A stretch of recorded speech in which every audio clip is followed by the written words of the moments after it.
siapa Dajjal, dari mana tempat keluarnya, kemudian kenapa para nabi takut akan keluar Dajjal, apa fitnahnya, kemudian bagaimana meninggalnya, dan apakah dia termasuk alamat kiamat kecil ataukah besar. Maka 1 jam lebih ke depan insyaallah kita terangkan secara ringkas, karena juga waktu dikhawatirkan terlalu larut malam kalau kita bentangkan dan kita baca semua riwayat-riwayat seputar Dajjal ini. Ma'asyiral muslimin yang dimuliakan Allah Subhanahu wa taala, kita tahu bahwa dalam sebuah hadis tidak ada satupun fitnah yang lebih besar melebihi fitnah Dajjal. Fitnah itu bermacam-macam.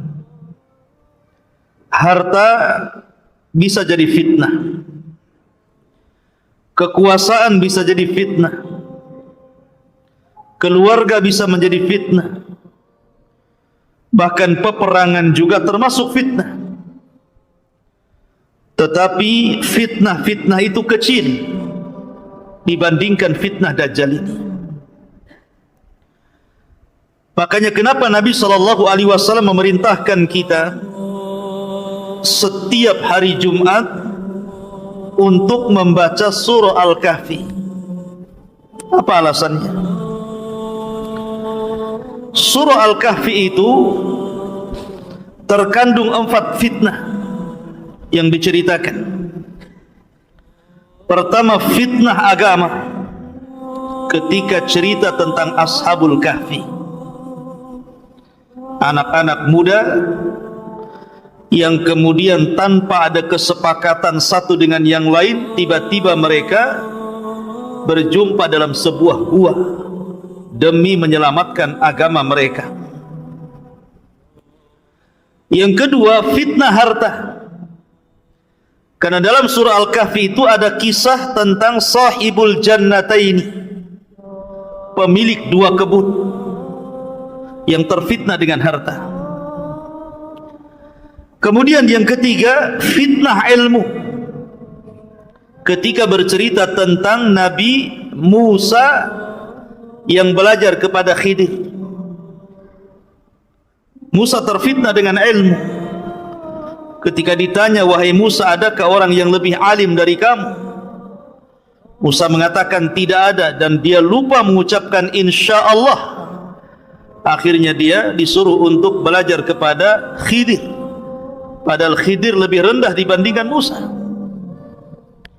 Kemudian yang keempat, fitnah kekuasaan, ketika bicara tentang Dzulqarnain, dan itu kisahnya ada dalam surah Al-Kahfi. Berarti kisah-kisah dalam surah Al-Kahfi itu bicara tentang fitnah agama, fitnah harta, fitnah ilmu, dan fitnah kekuasaan.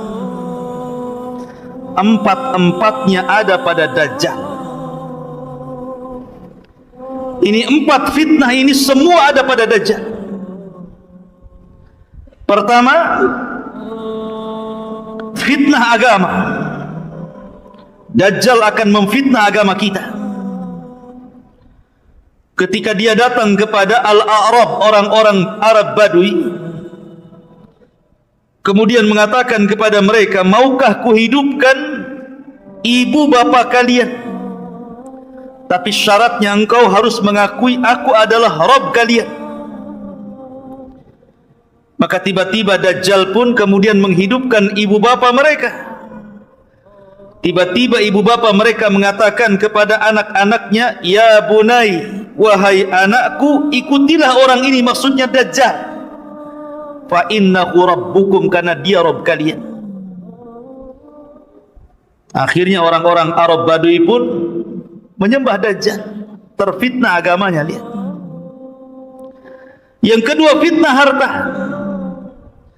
Karena kemunculan Dajjal itu sebelumnya terjadi kekeringan yang luar biasa. Tahun pertama tidak ada hujan sepertiga langit, dan Allah juga tidak menumbuhkan tumbuh-tumbuhan sepertiga bumi. Tahun kedua Allah subhanahu wa ta'ala menahan 2/3 langit, maka Allah tahan juga 2/3 bumi untuk tidak tumbuh-tumbuhan. Kemudian tahun yang terakhir, yang ketiga, seluruh langit Allah tahan, sehingga semua bumi Allah tahan untuk tidak tumbuh-tumbuhan. Mulailah banyak kelaparan, banyak hewan-hewan ternak mati. Disinilah Dajjal datang kepada orang-orang yang sedang kelaparan itu dengan membawa satu gunung roti.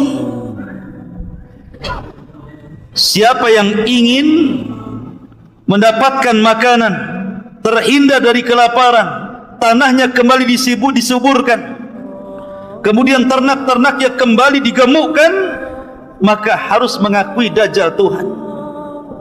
Dia terfitnah dengan harta. Akhirnya hanya karena menerima pemberian Dajjal, mereka pun akhirnya mengakui Dajjallah Tuhan. Terfitnah dengan harta. Kemudian yang ketiga, terfitnah dengan kekuasaan. Sebagaimana Dzulqarnain menguasai dunia, kemudian juga Sulaiman menguasai dunia, maka Dajjal juga sama. Tidak ada satupun bumi kecuali diinjak Dajjal. Walaupun waktunya hanya 40 hari, satu hari seperti setahun, satu hari bagikan satu bulan, satu hari seolah-olah satu Jumat, satu minggu, dan hari-hari berikutnya sama dengan hari-hari kalian. Selama 40 hari ini tidak ada satupun tanah kecuali diinjak Dajjal. Dan Dajjal sampai ke daerah kutub yang satu harinya sama dengan setahun, sampai ke daerah kutub yang satu harinya sama dengan sebulan, sampai ke daerah kutub yang satu harinya sampai dengan satu minggu. Dan Dajjal lebih banyak tinggal di hari-hari yang normal seperti hari-hari yang kita jalani. Tidak ada satupun tempat Dajjal berhasil menguasai bumi. Dia berkuasa terhadap bumi ini, kecuali Mekah dan Madinah dan Masjidil Aqsa serta Masjid Tur. Ini 4 tempat tidak mungkin dimasuki Dajjal. Mekah dan Masjidil Haram, Madinah dan Masjid Nabawi, Masjidil Aqsa dan Masjid Tur, markasnya kaum muslimin, tempat bersembunyinya Imam Mahdi dan kaum muslimin dari kepungan Dajjal. Masjid Tur, ya. Tetapi selain 4 tempat ini semua diinjak Dajjal, termasuk ke Batam, termasuk ke Batam, termasuk ke Tiban, termasuk ke Tiban, termasuk ke Bengkong sana. Mana lagi? Semua akan diinjak Dajjal, dan ini fitnah kekuasaan. Kemudian yang keempat, fitnah ilmu. Karena kalau orang itu menghadapi Dajjal dan tidak punya ilmu, maka dipastikan dia akan menjadi pengikut Dajjal. Dipastikan orang-orang jahil akan mengikuti Dajjal. Makanya Nabi SAW bersabda gimana? Kata Nabi SAW, seandainya Dajjal keluar, kata Rasul, in yakhrujud Dajjal wa ana fikum fa ana hajijuhu dunakum. Kalau seandainya Dajjal keluar kepada kalian dan aku masih hidup, kata Rasulullah, aku yang akan membunuhnya. Wa iya khruj fikum wa lastu fikum, tapi kalau Dajjal keluar kepada kalian sementara saya tidak ada lagi di hadapan kalian, saya sudah meninggal. Fa kullu mri'in hajiju nafsihi, maka setiap jiwa harus menghadapi Dajjal masing-masing, dan tidak ada perlindungan kecuali perlindungan Allah. Karena tidak ada yang bisa mengalahkan Dajjal kecuali seorang Nabi. Ada perang lagi di sini. Perang. Jadi di sini Dajjal oleh Nabi SAW diancam, kalau Dajjal itu keluar sementara aku hidup, aku yang akan membunuhnya, aku yang akan menghadapinya. Dari sini kata para ulama, tidak ada yang bisa menghadapi Dajjal kecuali memiliki dua perkara. Satu, iman. Yang kedua, ilmu. Iman dan ilmu harus ada. Makanya Nabi SAW mengatakan, kalau Dajjal hidup, aku yang akan menghadapinya kalau sama-sama hidup di zamanku. Karena tidak ada yang kuat imannya, tidak ada yang kuat ilmunya melebihi Rasulullah SAW. Makanya terkadang heran, terkadang kalau kita bicara Dajjal, banyak juga yang komentar macam-macam. Imam Mahdi pasti keluar, tahun sekian pasti Dajjal keluar. Pertanyaannya, sudah disiapkan gak imannya? Sudah disiapkan gak ilmunya? Jangan-jangan Dajjal keluar, Anda pula orang yang pertama kali berada di belakang Dajjal. Dajjal itu bukan seperti Fir'aun. Dajjal itu bukan seperti Namrud. Fir'aun ngaku Tuhan, ngaku Tuhan. Namrud ngaku Tuhan. Bukhtun Nasr ngaku Tuhan. Dzunwas ngaku Tuhan. Tapi empat raja ini walaupun ngaku Tuhan, tidak punya kesaktian. Mereka berani memaksa orang untuk menuhankan hanya karena kekuasaan dan kekuatan pasukan. Kalau tidak mengakui saya Tuhan, kubunuh, itu saja. Tapi tidak punya keanehan. Tidak seperti Dajjal, Allah berikan keanehan. Walaupun sama-sama tidak memiliki rububiyah Allah Azza wa Jal, tapi Allah mengizinkan kepada Dajjal seolah-olah memiliki keanehan-keanehan dari rububiyah Allah Subhanahu wa ta'ala. Dan Allah menghendaki seperti itu karena sebuah hikmah yang Allah kehendaki. Dari situlah para nabi takut dengan fitnah Dajjal ini. Bahkan tidak ada satupun nabi yang menginginkan Dajjal itu keluar pada kaum mereka masing-masing. Tidak ada yang mau para nabi itu. Jangan sampai Dajjal hidup di zaman Nabi Nuh, kata Nuh. Jangan sampai Dajjal keluar di zaman Nabi Musa, kata Musa. Semua para nabi takut kalau Dajjal itu muncul di zaman mereka. Dari situlah maka Nabi SAW bersabda dalam sebuah hadis, kata Nabi SAW, "Ma min nabiyyin illa hadzara qaumahu min fitnatil masihid dajjal." Tidak ada satupun nabi sejak zaman Nuh alaihi salatu wassalam sampai Nabi SAW kecuali semua memperingatkan umatnya akan bahaya Dajjal. Para nabi takut kalau boleh Dajjal itu jangan muncul pada kaum mereka, karena itu akan membahayakan akidah umat-umat mereka. Karena digambarkan oleh Nabi SAW setelah meninggalnya Rasulullah, kemudian umat ini semakin jauh, semakin jauh. Kata Nabi SAW dalam hadis Anas bin Malik radhiyallahu an, "Walladzi nafsi biyadihi," demi zat yang jiwaku berada di tangannya, "La ya'ti zamanun illa walladzi ba'dahu syarru minhu." Tidak ada sebuah zaman yang datang kecuali setelahnya pasti lebih buruk daripada sebelumnya. Dan ketika umat semakin buruk, ketika umat jauh daripada Al-Quran, umat jauh daripada sunnah Rasulullah, kemudian umat sudah tidak menyebut-nyebut Dajjal lagi, Kata Nabi SAW, la yakhrujud dajjal hatta yadhhaban nas an dhikrihi wa hatta tatrukal a'immatu dhikrahu alal manabir. Tidak mungkin dajjal muncul, dajjal keluar, kecuali ketika manusia sudah mulai melupakan siapa dajjal. Ketika para ulama sudah mulai tidak membicarakan dajjal di mimbar-mimbar mereka. Kata Nabi SAW, la yakhrujud dajjal. Tidak mungkin dajjal keluar sampai betul-betul dilupakan manusia. Orang sudah tidak kenal dajjal, tidak pernah diceritakan, tidak pernah didongengkan bagaimana bahayanya, bagaimana cara menghadapinya. Orang sudah tidak kenal.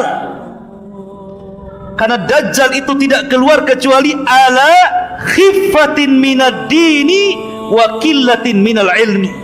Dajjal tidak mungkin keluar kecuali ketika manusia mulai meremehkan agama dan mulai meremehkan ilmu. Orang kalau sudah tidak peduli dengan agama, orang kalau sudah tidak peduli lagi dengan ilmu, jarang hadir di majelis ilmu, kemudian berangan-angan dajjal pasti keluar.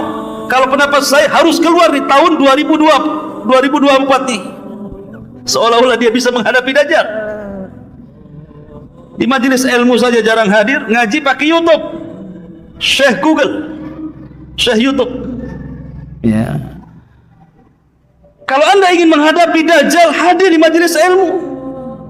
Bukan hanya semangat saja, Imam Mahdi pasti keluar, dajjal akan muncul, kita akan hadapi, kita perangi dajjal. Wah, kayak iya saja dia. Emang siapa anda kan itu? Ngaji saja tidak pernah, hadir di majelis ilmu juga tidak pernah. Menguatkan ilmu itu bukan hanya cerita dajjal, hadir di majelis dajjal saja. Anda harus kuatkan bab tauhid, Anda harus kuatkan bab akidah, Anda harus kuatkan bab manhaj, bab fikih, semua harus dipelajari. Ilmu itu kan bukan ilmu akhir zaman saja ya. Tapi ilmu itu mencakup seluruh agama. Baru kuat ilmunya, baru bisa menghadapi dajjal. Tapi saya sudah tahu ciri-cirinya Ustaz. Iya, tahu ciri-cirinya. Pas ketemu, jangan-jangan anda pula yang pertama menahankan dajjal. Karena ada orang diceritakan dia merasa mampu melawan dajjal, dicarinya dajjal. Pas ketemu kelepak-kelepak dia ikut dajjal ya. Makanya Nabi SAW mengatakan, kalau anda berjumpa dengan dajjal, kemudian dajjal mulai memperlihatkan keanehannya, membawa air yang sangat putih yang memancar dari bumi, kemudian membawa api yang menyala-nyala. Kata Nabi SAW, ini karena kasih sayangnya Rasul kepada kita loh ya. Pejamkan mata. Kita disuruh memejamkan mata, kemudian masuklah ke dalam api yang hakikatnya itu dia air. Sebab kalau seandainya kita tidak memejamkan mata, kemudian mata kita melek, tentu kita akan terpengaruh, justru masuk ke dalam air yang hakikatnya itu adalah api, dan kita akan masuk ke dalam neraka. Lihat bagaimana Nabi SAW sayang dengan kita, suruh memejamkan mata ya. Ma'asyiral muslimin yang dimuliakan Allah Subhanahu wa ta'ala. Bicara dajjal, dajjal itu tidak mungkin keluar kecuali karena ghadbah yaghdhibuha, karena sebuah kemarahan yang disulut, maka dia keluar. Di zaman Nabi SAW, Abdullah bin Umar radhiyallahu an yang bersumpah bahwa Ibnu Sayyad adalah dajjal. Suatu ketika dia berpapasan dengan Ibnu Sayyad yang sudah dewasa. Tiba-tiba terjadi komunikasi, kemudian berselisih pendapat. Akhirnya Abdullah bin Umar menampar Ibnu Sayyad, kemudian pergi. Ibnu Sayyad marah, kemudian dia sembunyi di rumah Hafsah. Maka kemudian Hafsah pun mengatakan kepada Abdullah bin Umar adiknya, saudaranya karena sama-sama anak Umar bin Khattab radhiyallahu anhu, dan mengatakan, wahai Abdullah bin Umar, aku pernah mendengar Rasul bersabda, la yakhrujud dajjal illa ala ghadbatin yaghdhibuha. Tidak mungkin dajjal keluar kecuali karena ada yang menyulut kemarahannya. Dan di akhir zaman dajjal itu keluar karena terpancing dengan kemarahan terhadap orang Yahudi.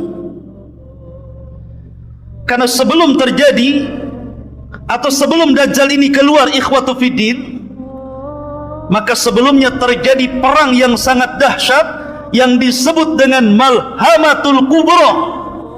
Perang yang luar biasa antara pasukan kaum muslimin melawan orang-orang Nasrani yang disebut dengan Malhamatul Kubra. Kenapa Malhamah? Kenapa Kubra? Malhamah itu diambil dari kata lahmun, artinya daging. Daging yang berhamburan. Karena sebagian ulama mengatakan bahwa perang itu akan terjadi kembali ke zaman Rasul, kembali ke pedang, kembali ke panah, kembali ke tombak, kembali ke kuda, ke unta, ke baju besi dan yang lainnya. Sehingga setiap sabetan-sabetan pedang itu akan melemparkan daging-daging yang kena sabetan ke langit. Maka ini disebut Malhamah Kubro, yang sangat besar, artinya perang yang maha dahsyat. Ya.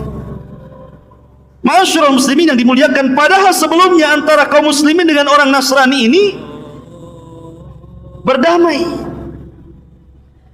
untuk memerangi musuh-musuh di belakang mereka. Tapi kemudian setelah musuh itu dikalahkan, tiba-tiba orang Nasrani, mereka berkhianat, kemudian mengatakan ghalabas salib, ghalabas salib. Salib telah menang, salib telah menang. Maka marah orang Islam dan mengatakan balillah ghalab, Allah yang menang, bukan salib yang menang. Maka dibunuhlah orang Nasrani itu. Terjadi kekacauan, tidak terima, akhirnya berhadap-hadapan, terjadilah siap peperangan yang sangat dahsyat. Itulah Armageddon, atau dalam bahasa kita Malhamatul Kubra. Lah orang-orang Yahudi itu bersembunyi di Palestina sana. Mereka tidak bersuara dan tidak mengibarkan bendera.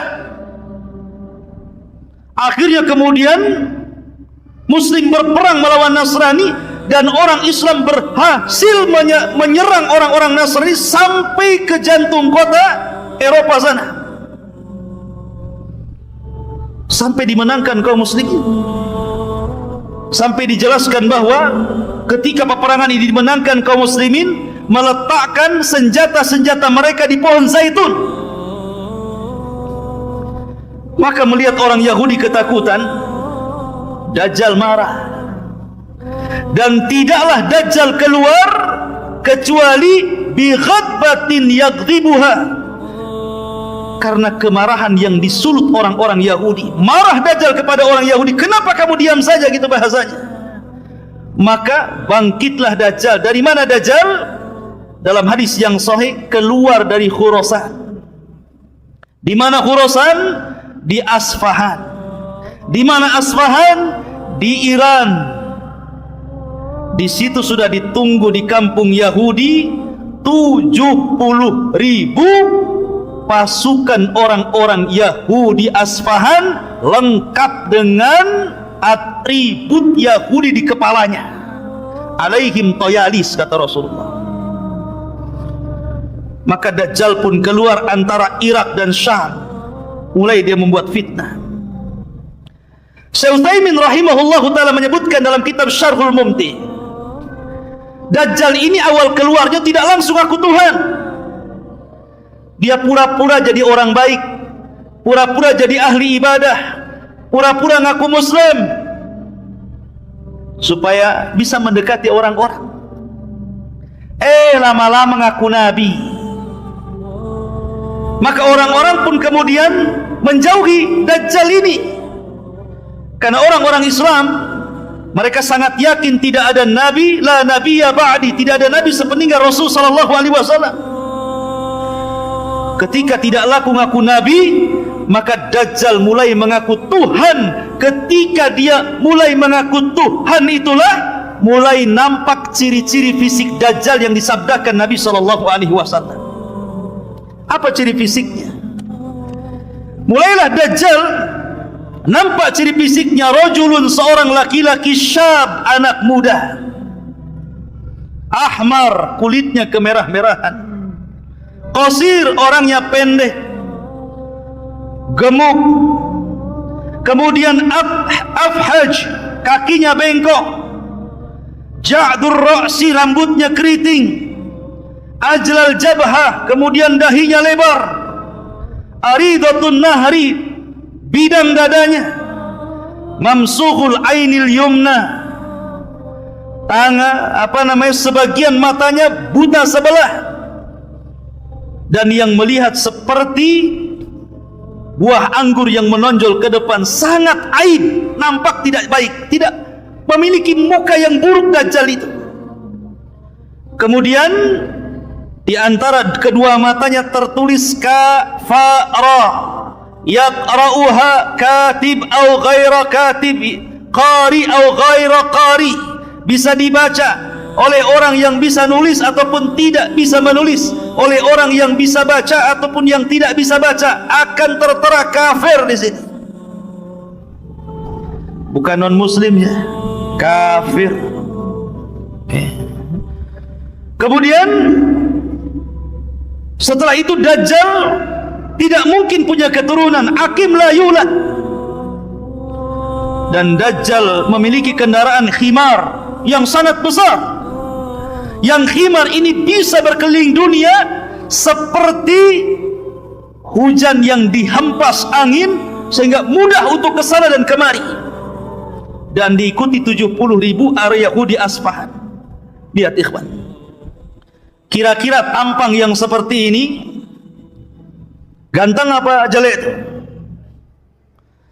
Tampang yang seperti ini gagah atau tidak gagah? Tidak gagah.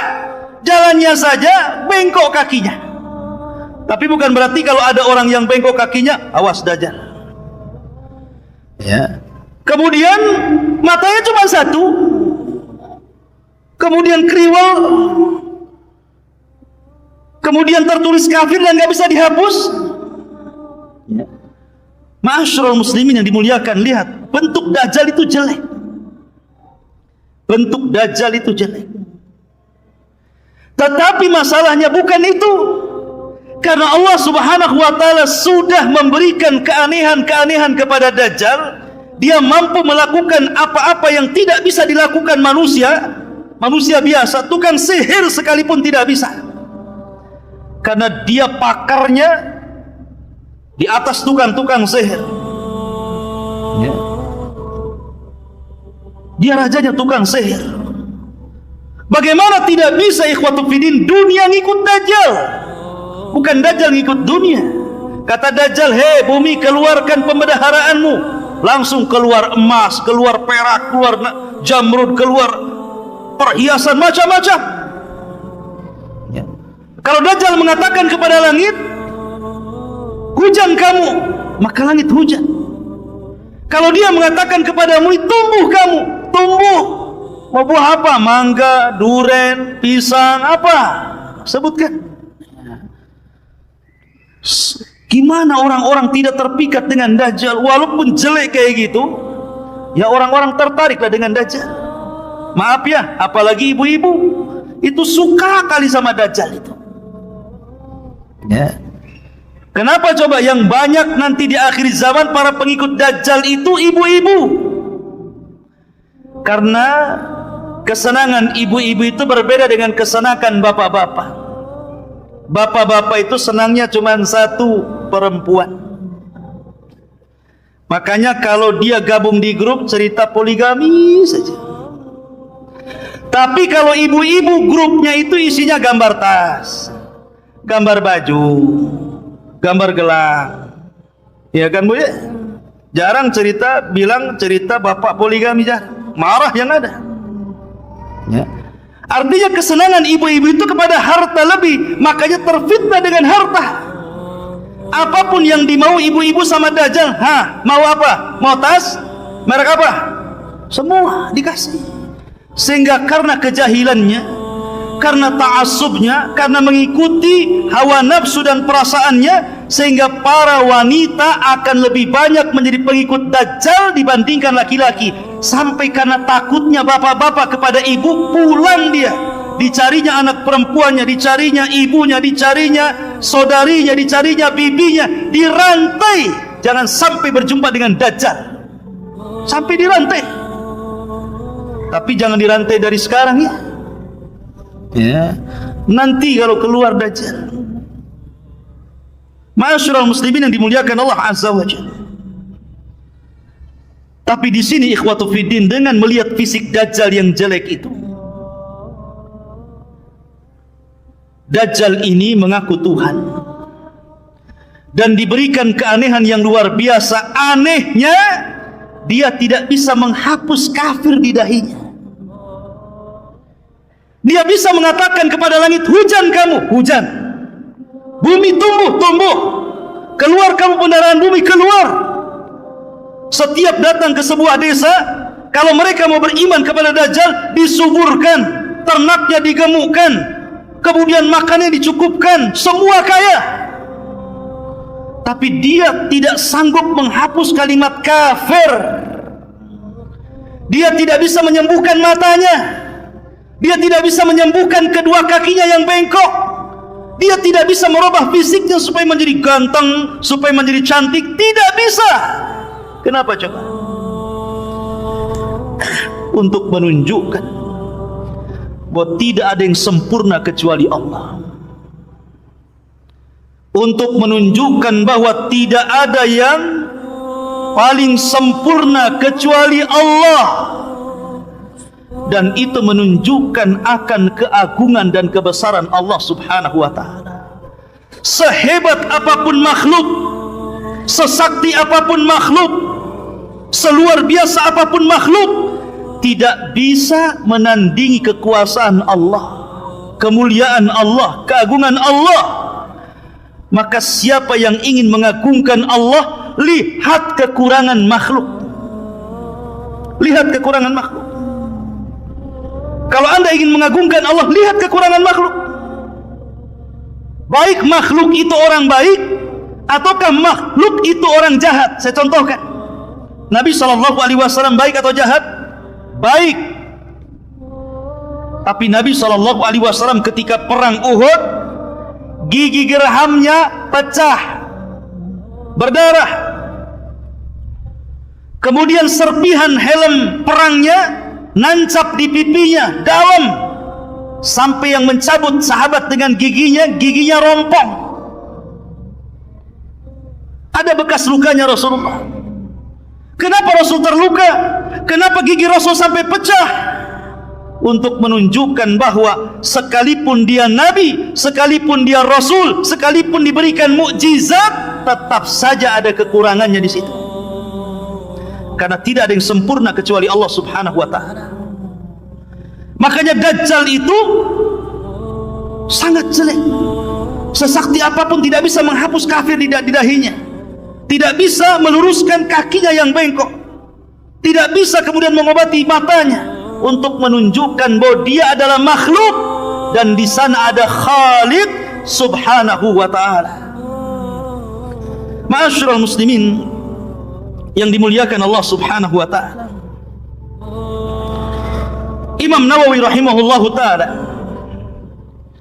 ketika menjelaskan kalimat kafara di dalam di dalam jidatnya Dajjal itu kafara gitu ya. Apa kata beliau? Sesungguhnya itu alamat dhahir yang tidak bisa dihapus. Sengaja Allah Subhanahu wa ta'ala tampakkan itu, di mana seorang muslim akan sanggup membaca apa yang ada di jidat Dajjal itu. Baik dia bisa menulis atau tidak, baik dia bisa membaca atau tidak. Tapi orang-orang munafik, orang-orang ahli maksiat, apalagi orang-orang kafir, seolah-olah mereka tidak diperlihatkan kalimat kafir. Lihat. Dari sini ikhwatu fiddin, bahwa hidayah itu milik Allah Subhanahu wa ta'ala. Sudah jelas-jelas ada kafirnya, dia tidak mau mengkafirkan Dajjal, malah jadi pengikutnya. Itu tanda-tanda yang sudah jelas loh. Jelas-jelas saya ini kafir, kenapa kamu ikut orang kafir gitu. Tapi sekali lagi, hidayah milik Allah. Kalau Allah hendak memberikan hidayah, maka tidak ada yang bisa menyesatkannya. Tapi kalau Allah hendak menyesatkan, tidak ada yang sanggup memberikan hidayah. Perhatikan firman Allah Subhanahu wa ta'ala, ya ikhwan. Allah Subhanahu wa ta'ala berfirman ketika bicara tentang kinayah seorang nabi di dalam Al-Quranul Karim.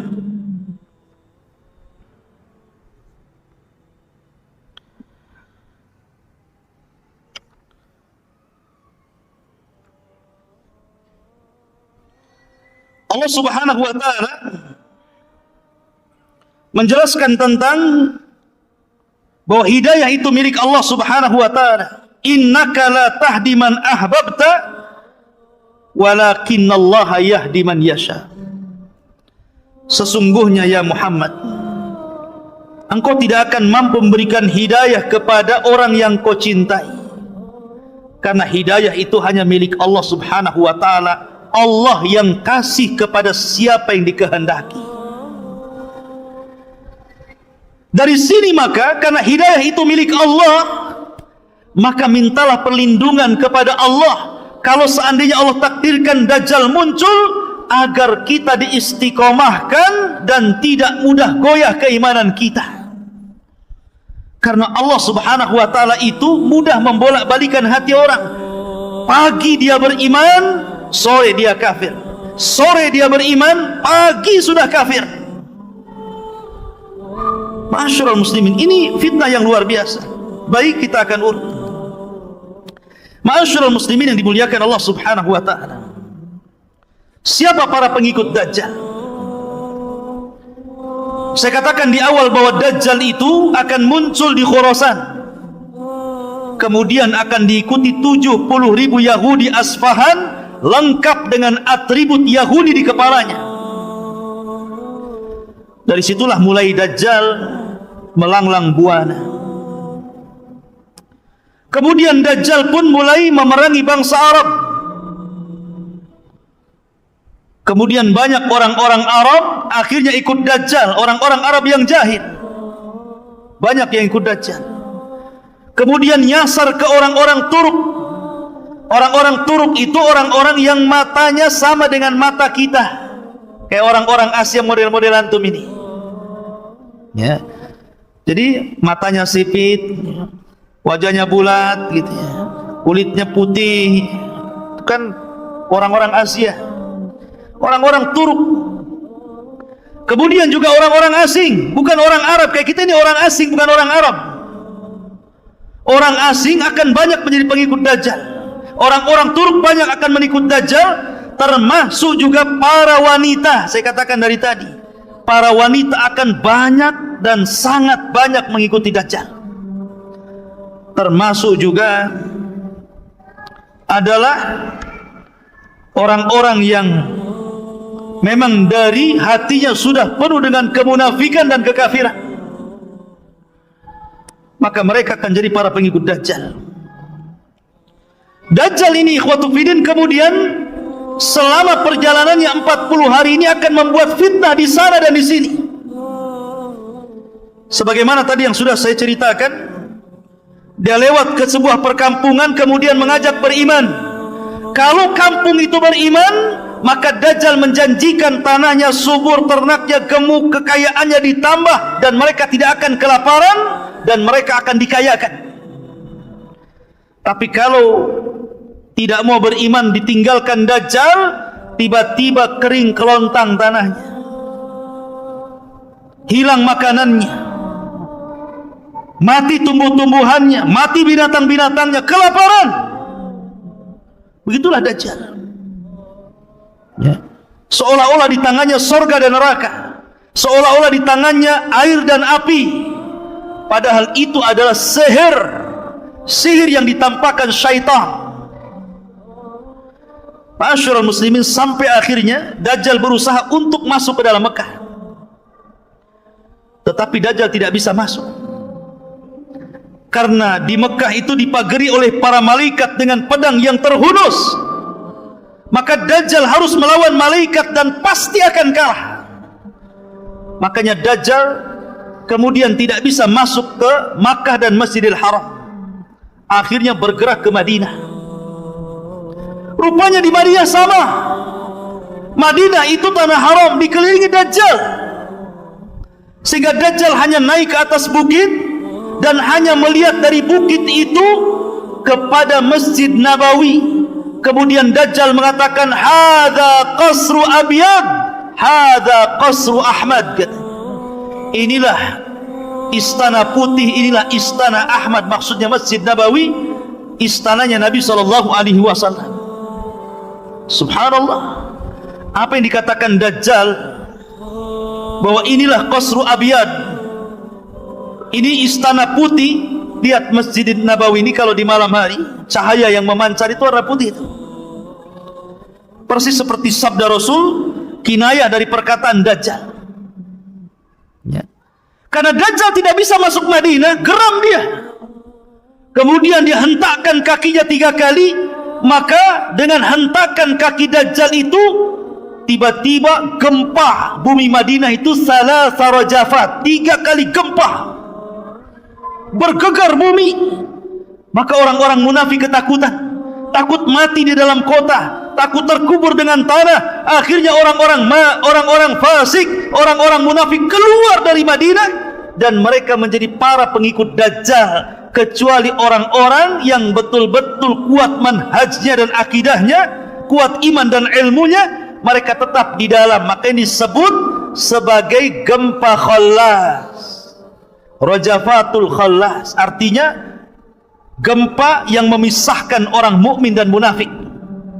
Pisah.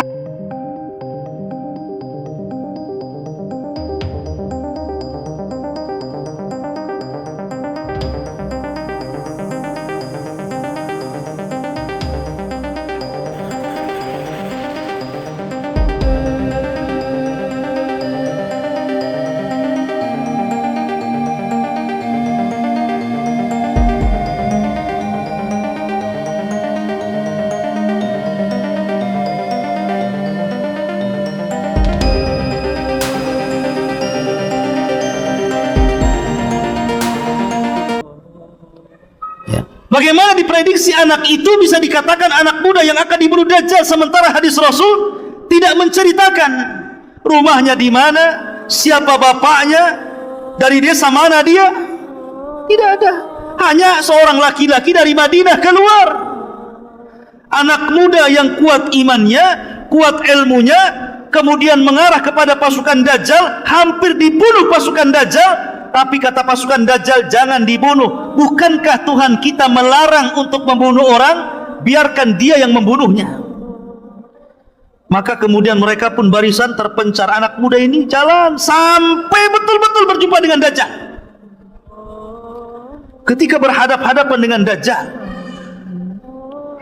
maka Dajjal mengatakan, atasyhadu anni ilahun, maukah kau bersaksi saya ini Tuhan?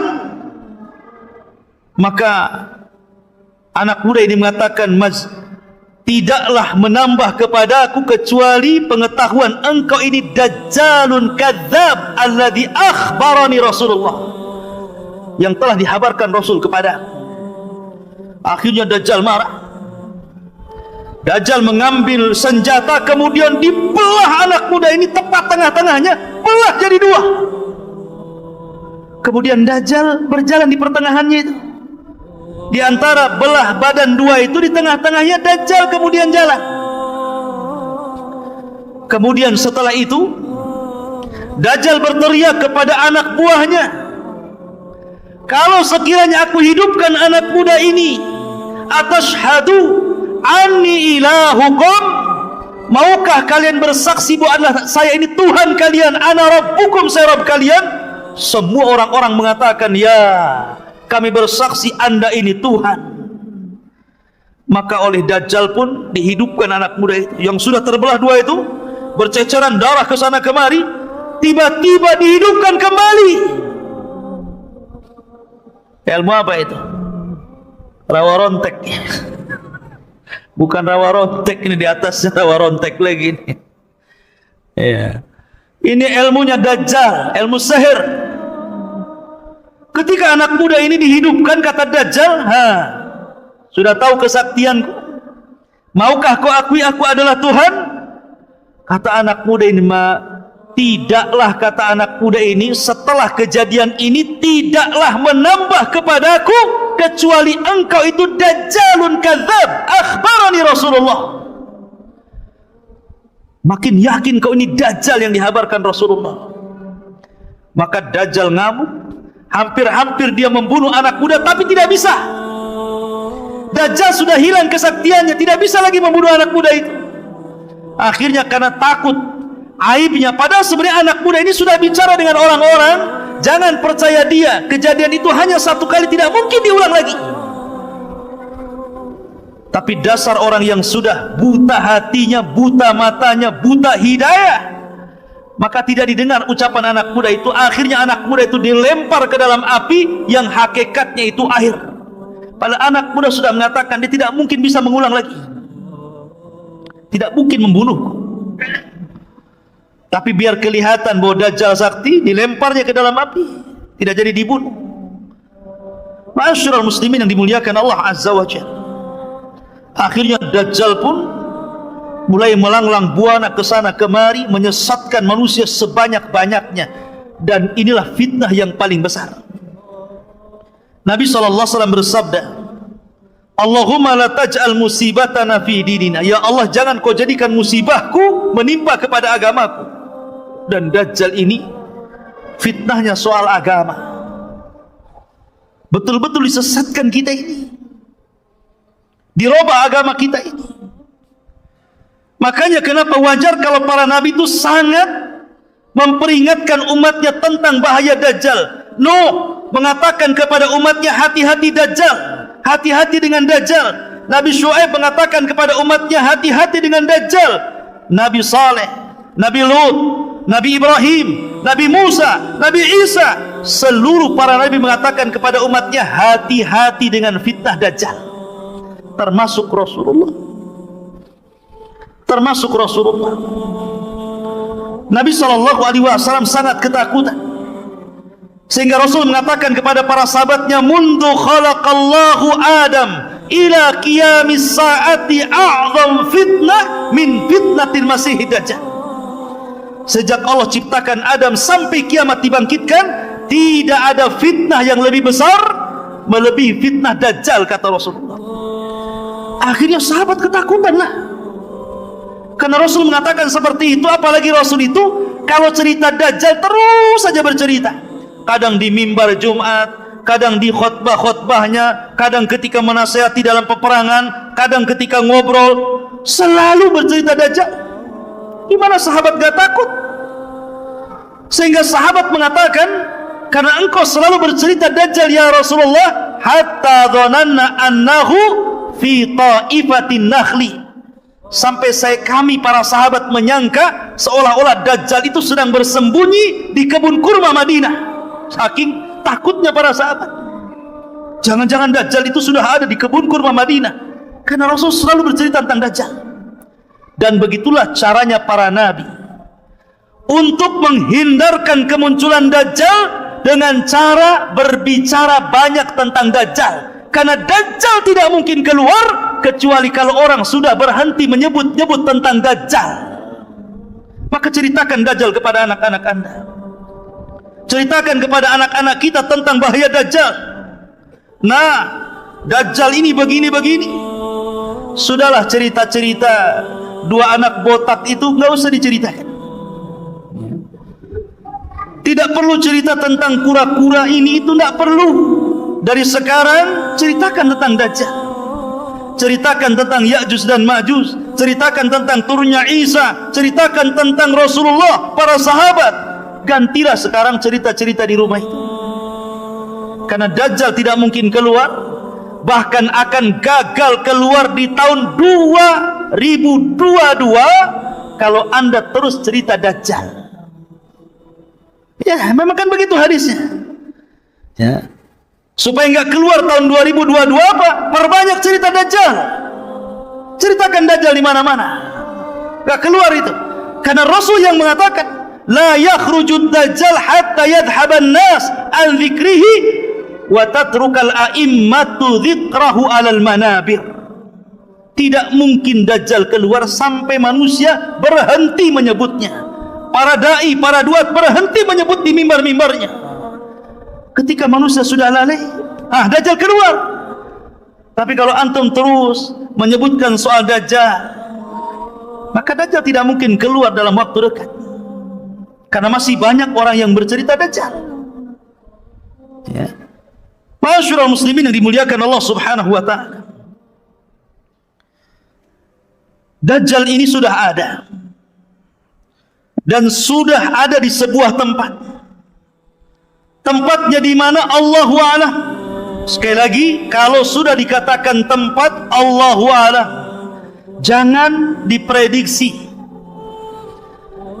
Karena Nabi SAW ketika ditanya soal tempat, apakah di laut Syam? Oh tidak, di laut Yaman. Apakah di laut Syam? Oh tidak, di laut Yaman. Kata Rasul, oh tidak, bal min kibalil masyriq, ma huwa min kibalil masyriq, ma huwa min kibalil masyriq, kata Rasulullah. Oh bukan laut Syam, bukan laut Yaman, tapi sebelah timur, sebelah timur, sebelah timur, tanpa menyebut di mana pulaunya. Pokoknya sebelah timur. Karena hadis yang ada, hadis yang sahih, sekali lagi, Dajjal akan keluar pertama kali di mana? Di negeri yang banyak orang Syiahnya, Iran, Khurasan. Dan akan terbunuh di negeri yang banyak Yahudinya, Babil Lud, dekat Baitul Maqdis, bertepatan dengan Israel. Ya.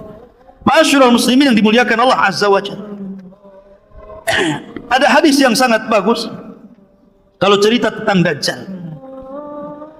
Hadis Tamim Ibn Aus Ad-Dari. Tamim Ibn Aus Ad-Dari ini, ikhwatu fiddin, adalah seorang sahabat. Dulunya Nasrani, kemudian masuk Islam. Tamim Ad-Dari ini ahli ibadah, termasuk ahli ibadah Palestina. Bahkan terkadang satu malam dia sholat hanya membaca satu ayat diulang-ulang sampai subuh. Dan dia menangis. Dialah yang menerangi masjid Rasulullah. Dia pula yang membuatkan mimbar Rasul sallallahu alaihi wasallam. Tamim Ibn Aus Ad-Dari, orang yang sangat dihormati Umar Ibn Khattab karena punya karamah yang zahirah, yang nampak. Jadi ada kisah demikian. Kenapa Umar sangat menghargai Tamim Ibn Aus Ad-Dari ini? Jadi ketika Abu Bakar memerangi Musailamah Al-Kadzab, si Nabi KW, Nabi palsu, maka terjadilah peperangan di Yamamah. Banyak orang-orang yang hafal Quran meninggal dunia. Dan Musailamah berhasil dibunuh oleh Wahsy, budaknya Hindun. Kemudian orang-orang yang selamat dari orang-orang kafir bersembunyi. Salah satunya saudara Musailamah, namanya Harmalah Hanafi. Masih ada saudara dengan Musailamah Al-Kadzab, bersembunyi dia. Ketika Abu Bakar meninggal dunia, khalifah kemudian naik, Umar Ibn Khattab radhiyallahu anhu. Datang Harmalah kepada Umar, ingin masuk Islam. Kemudian dia mengatakan, ya Umar, inni taib qabla an taqdiru alayya. Ya Umar, saya bertobat kepada Allah. Saya ingin masuk Islam sebelum kau tangkap aku. Takut kalau sebelum ditangkap dia tidak bertobat, bisa dipenggal tuh. Maka dia mengatakan, saya tobat sebelum kau tangkap aku, katanya. Kata Umar Ibn Khattab, kalau engkau ingin bertobat, ingin belajar agama, pergi sana ke Palestina. Di sana ada Sayyidul Muslimin, pemimpinnya orang Muslim, Tamim Ibn Aus Ad-Dari, ada di sana. Dan ingat, Tamim Ibn Aus Ad-Dari ini punya kebiasaan, suka memukul orang di samping kanan dan di samping kiri, bukan dipukul keras-keras, tidak. Ya, jadi tepak gitu saja, tepak gitu. Kemudian ditarik tangannya, ayo makan di rumah. Selalu seperti itu. Siapapun yang duduk di samping kiri Tamim ibn Aus Ad-Dari, dia kebagian makan di rumahnya. Itu kebiasaannya, ngajak makan. Coba antum buat kayak gitu, biar saya bisa duduk di samping antum. Ya kan? Jadi kebiasaan Tamim ngajak makan, Masya Allah. Ya, baiknya Tamim ibn Aus Ad-Dari ini.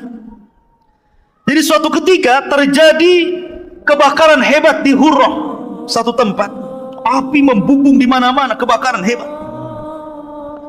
Datanglah Umar ibn Khattab kepada Tamim ibn Aus Ad-Dari dan mengatakan, ya Tamim, engkau harus menyelesaikan kebakaran itu.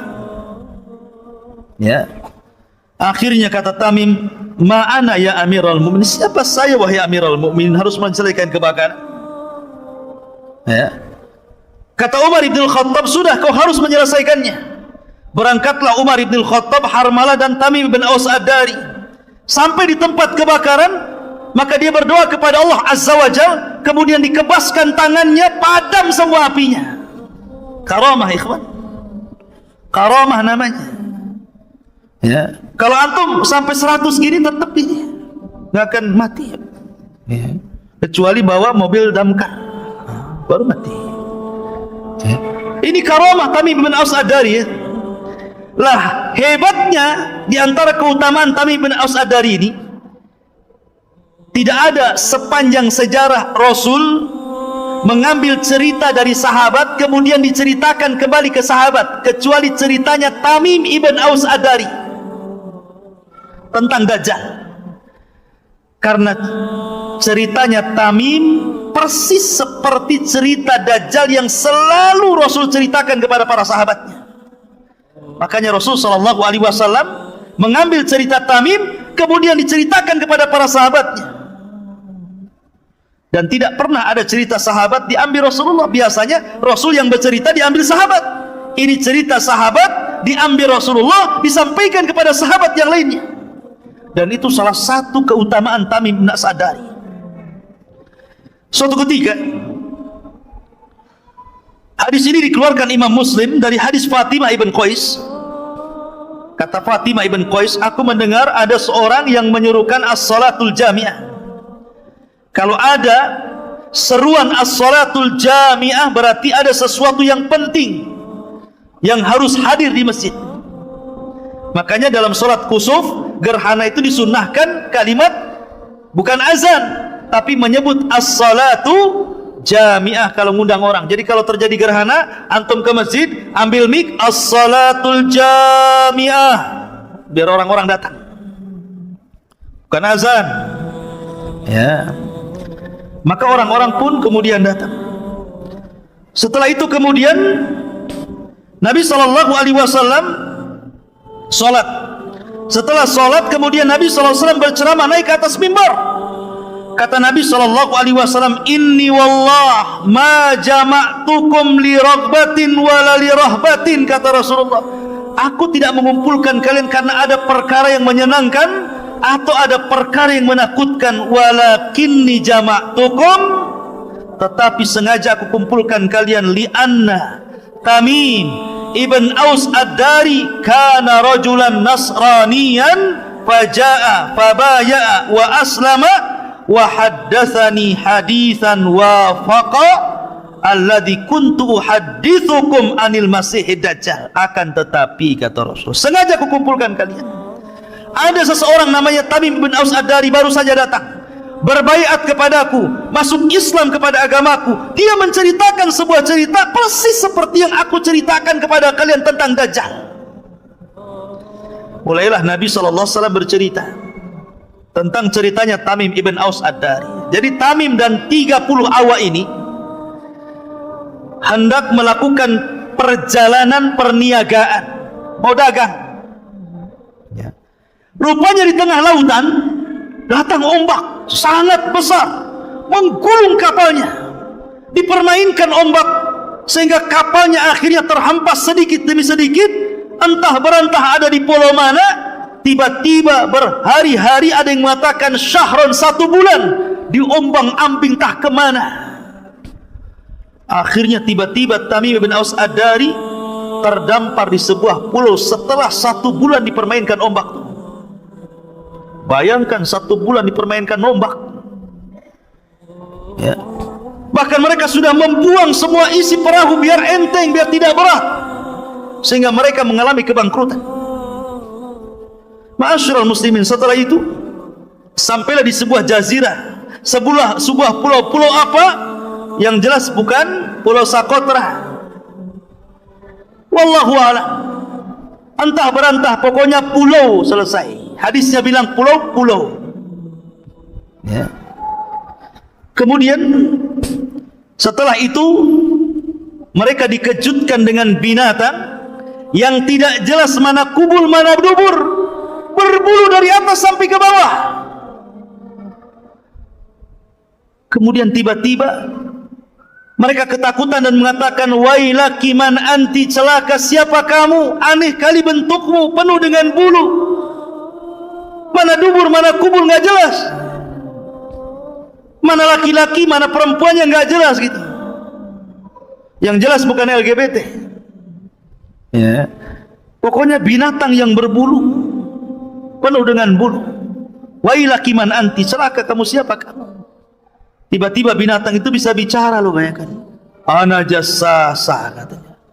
Saya jassasah. Luar biasa ya, Pak. Kalau antum nemui makhluk di hutan tiba-tiba bisa bicara, tak lari ke birit-biritan. Ya. Karena ini ketakutan Tamim bin Aus Ad-Dari ini, bertanya lagi, man jassasa, siapa jassasa? Jassasa diambil dari jasus, artinya mata-mata dajjal. Tetapi jassasa ini tidak mau banyak berdialog dengan Tamim dan 30 awaknya. Dia hanya mengatakan, intaliqu, pergilah kalian, intaliqu, pergilah kalian, ila hadar rajul alladhi fid dairi fa inna ila khabarikum bil aswaq. Apa kata binatang ini? Sudah, kalian pergi saja ke sana. Di sana ada tempat ibadah, dair, tempat ibadah yang sudah lama, sudah ditinggalkan penghuninya. Di situ ada laki-laki yang sudah lama merindukan kalian. Kaget dia, kenal pun tidak, tiba-tiba dibilang merindukan kedatangan kalian. Akhirnya karena ketakutan dan penasaran, masuk juga ke dalam hutan. Rupanya ada tempat ibadah besar kayak masjid gini, tempat ibadah umat Islam ini. Kalau dair itu tempat ibadah Nasrani, gereja lah gitu, dalam hutan. Tiba-tiba ada orang yang sangat besar dan dirantai kaki dan tangannya dan tengkuknya. Kemudian setelah berjumpa, mulailah kemudian di sini terjadi dialog. Orang ini mengatakan, Tamim ibn Aus Ad-Dari dan orang-orang yang dibawanya, wailaki man anti, wailaki man anti, celaka kamu siapa kamu. Ala qad qadartum ala khabari, sungguh kalian sebentar lagi akan tahu siapa aku, katanya. Jawabannya enak, siapa kamu? Sebentar lagi kamu akan tahu siapa aku, katanya. Menakutkan jawabannya. Mulailah dia bertanya tentang, pertama, nakhlun bil baisan, kebun kurma yang ada di Palestina. Semua ini pertanyaan soal Palestina. Kebun kurma di Baisan, kemudian danau Tiberias, kemudian mata air Zughar. Ini ditanyakan nih, apakah kebun kurmanya masih berbuah? Apakah danaunya masih berair? Apakah mata airnya masih penuh dengan air dan dipakai pertanian? Maka kata Tamim ibn Aus Ad-Dari, kurmanya masih banyak dan itu kurma terbaik di Arab. Airnya masih penuh, mata airnya masih lancar. Kata Dajjal, sebentar lagi kurmanya akan habis, tidak akan ada panen lagi. Sebentar lagi danaunya akan kering dan tidak ada air lagi. Sebentar lagi mata air itu tidak mungkin memancarkan lagi dan orang akan terjadi kekeringan. Kemudian kata Dajjal, Setelah beliau menanyakan 3 perkara, kemudian mulai bertanya tentang kemunculan Rasul sallallahu alaihi wasallam. Kata orang ini, dia mengatakan, akhbiruni an nabiyyin ummiyin, ceritakan tentang seorang nabi yang diutus kepada orang yang ummi itu. Hal dhahar, apakah sudah tampak? Maka kata Tamim bin Aus Adariyah, dia sudah tampak. Dia seorang nabi yang asalnya Mekah, kemudian hijrah ke Yathrib. Kata Dajjal, gimana perbuatan kaumnya, apakah memerangi atau tidak? Ya, memeranginya. Terus bagaimana menurut kalian tentang orang-orang yang ada di Yathrib, apakah ikut memeranginya? Tidak, mereka adalah orang-orang yang baik, yang mengikuti dan taat kepada Nabi tersebut. Kata Dajjal, sungguh mereka benar, sungguh mereka benar. Maka Dajjal mengatakan kepada Tamim dan para pengikutnya, ikutilah Nabi itu, fa innahu alal haq, dia di atas kebenaran. Dajjal nyuruh ngikuti Nabi, ya. Fa innahu alal haq, dia di atas kebenaran. Maka akhirnya Dajjal mengatakan, sebentar lagi aku sudah akan diizinkan Allah untuk keluar, dan tidak ada satupun tapak di bumi ini melainkan aku injak kecuali Mekah dan Madinah dan Thayyibah. Madinah disebut Thayyibah, kata Dajjal. Kemudian Dajjal mengatakan, aku tidak bisa masuk ke 2 tempat tersebut karena ada malaikat yang menjaganya.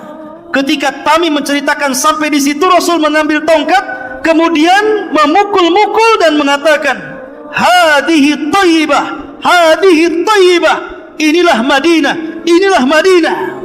Dengan bangganya, Dajjal tidak akan masuk di situ. Kemudian Nabi SAW mengatakan, sungguh aku sangat takjub dengan cerita Tamim. Sesungguhnya ceritanya sama dengan apa yang aku ceritakan kepada kalian, dan sesungguhnya Dajjal itu innahu min bahri Syam, innahu min bahril Yaman. Oh, Dajjal itu ada di laut Syam. Oh, bukan, ada di laut Yaman.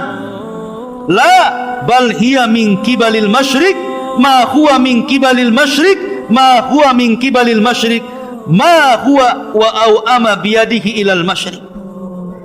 Oh, bukan laut Yaman, bukan laut Syam, tapi Dajjal itu sebelah timur. Dajjal itu sebelah timur. Dajjal itu sebelah timur. Dan dia mengisyaratkan dengan tangannya sebelah timur. Maka Dajjal tidak tahu di mana tempatnya, tapi dari hadis Tamim ibn Aus Ad-Dari bahwa Dajjal itu ada dan sudah muncul. Adapun hadis Nabi SAW bahwa tidak ada satupun jiwa yang hidup melebihi 100 tahun di zamanku, pasti dia sudah mati. Maka hadis ini umum, dan hadis Dajjal itu khusus. Maka Dajjal, pengecualian dari hadis ini termasuk juga iblis. Tidak bisa mati kan iblis itu, sejak zaman dulu sampai kiamat baru mati. Maka Dajjal juga sama, diberikan usia panjang, ya. Lah ikhwatu fiddin, karena Dajjal itu dikabarkan oleh Rasul sudah ada dan sangat menakutkan fitnahnya, sehingga para sahabat menyangka bahwa Dajjal itu ada di kebun kurma Madinah. Sampai-sampai ketika ada kabar tentang anak kecil namanya Ibnu Sayyad atau Saf, itu mirip dengan Dajjal ciri-cirinya, sampai mereka khawatir, Dajjal sudah keluar. Padahal Ibnu Sayyad masih kecil, anak belum balik. Tapi Nabi SAW dia berusaha untuk mencari-cari kabarnya. Apakah Ibnu Sayyad ini Dajjal kecil yang akan menjadi Dajjal besar kemudian yang akan keluar di akhir zaman? Maka dia mencoba untuk mencari-cari kabarnya. Dibawanya Umar, dibawanya Abu Bakar, kemudian dilihat-lihat. Rupanya Ibnu Sayyad ini anak kecil yang suka membawa kabar, kadang benar, kadang dusta, kadang hayal, kadang hakikat. Pokoknya dia punya ilmu dukun istilahnya. Kemudian Nabi mengetes dia, ya Ibnu Sayyad, inni khaba'tu laka khib'an. Hei Ibnu Sayyad, dia masih kecil. Ibnu Sayyad ini belum balik. Diajak dialog oleh Nabi SAW, kayak betul aja. Hei Ibnu Sayyad, Di dada saya, kata Rasulullah, saya menyembunyikan beberapa kalimat. Ketika itu Rasul menyebutkan tentang surah Ad-Dukhan, fartaqib yauma ta'tis sama' bidukhanin mubin. Kata Ibnu Sayyid, duh, dia tidak bisa menyebut dukhan. Maka Rasul mengatakan, ikhsha falan ta'dua qadrak. Celaka engkau tidak bisa melewati takdirmu. Ada yang mengatakan bahwa karena Ibnu Sayyid ini masih kecil, kemudian pelat ngomongnya, dia tidak bisa menyebut dukhan, namanya masih kecil. Tapi ada juga yang mengatakan memang dia tidak bisa menyebut dukhan karena tidak mungkin dicampur adukan wahyu Allah dengan perkataan tukang sihir. Dia tidak bisa menyebut dukhan. Tapi dari situ ada sahabat yang bersumpah, ini Ibnu Sayyid ini nampaknya dajjal. Kok dia bisa menerka apa yang di hati Rasulullah? Maka Umar bersumpah dia dajjal, Abu Sa'id Al-Khudri bersumpah dia dajjal, Abdullah bin Umar bersumpah dia dajjal, Hafsah bersumpah dengan dia dajjal. Tapi Rasul tidak ikut-ikut bersumpah. Kenapa? Karena belum turun wahyu yang menjelaskan secara detail Ibnu Sayyid ini dajjal atau bukan dajjal. Masih nunggu wahyu.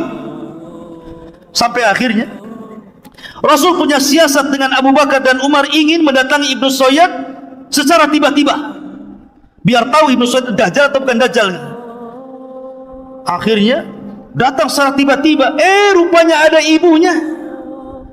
Tahu pula tuh Rasulullah SAW mendekati Ibnu Sayyid, kata ibunya, ya Sab, ataka Muhammadun, hei Sab, hati-hati tuh ada Muhammad datang kepadamu. Ketika Sab melirik, ternyata ada Rasulullah, lari dia bersembunyi di belakang punggung ibunya. Kata Nabi SAW, lau tarakathu ummuhu latabayyana amruhu. Kalau seandainya ibunya meninggalkan Ibnu Sayyid ini, tentu makin jelas apakah dia dajjal atau bukan dajjal. Tapi pendapat yang kuat, dia bukan dajjal yang akan keluar di akhir zaman. Iya, dia dajjal, tapi dajjal kecil. Dia seorang penyihir, dia seorang dukun, tapi dia bukan dajjal yang akan keluar di akhir zaman. Dalil yang paling kuat bahwa dia adalah bukan dajjal, karena Ibnu Sayyid itu tinggal di kota Madinah, sementara dajjal tidak mungkin masuk Madinah. Ibnu Sayyid masuk Islam, sementara dajjal kafir, tertulis kafara. Dajjal tidak mungkin haji, sementara dia haji. Dajjal tidak punya anak, akim la yulad, dia banyak anaknya. Yang jadi masalah, dajjal itu yang paling kuat dalilnya adalah tidak bisa masuk kota Madinah dan kota Mekah, dan dia tinggal di Madinah dan haji ke Mekah. Tapi ada masalah lain. Ada hadis Nabi SAW bahwa Nabi SAW pernah bermimpi. Dalam hadis yang sahih itu Rasul bermimpi. Mimpinya Rasul itu sedang tawaf. Rasul sedang tawaf. Rupanya di tengah-tengah tawaf dia melihat seorang laki-laki yang sedang memegang bahu sebelah kanan dan kiri, kemudian rambutnya basah, kemudian orangnya cakep, ganteng. Kemudian Rasul bertanya, siapa orang itu? Maka orang-orang menyebutnya dialah Al-Masih Ibnu Maryam. Tiba-tiba Nabi SAW melihat yang lain pula di belakangnya, sama sedang menggandeng orang, tangannya sedang, yang satunya ke orang sebelah sini, yang satunya orangnya ke sebelah sini.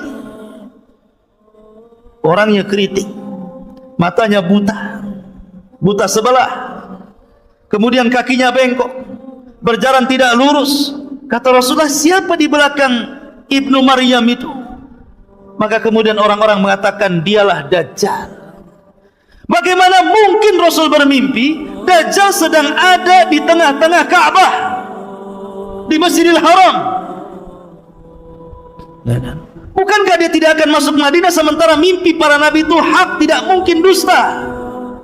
Ini yang jadi iskal. Maka dijawab oleh para ulama tentang hadis ini, karena hadis ini sahih. Maka para ulama mengatakan dan menjawab tentang hadis ini bahwa tidak semua mimpi para nabi itu dibawa kepada hakikat dohirnya.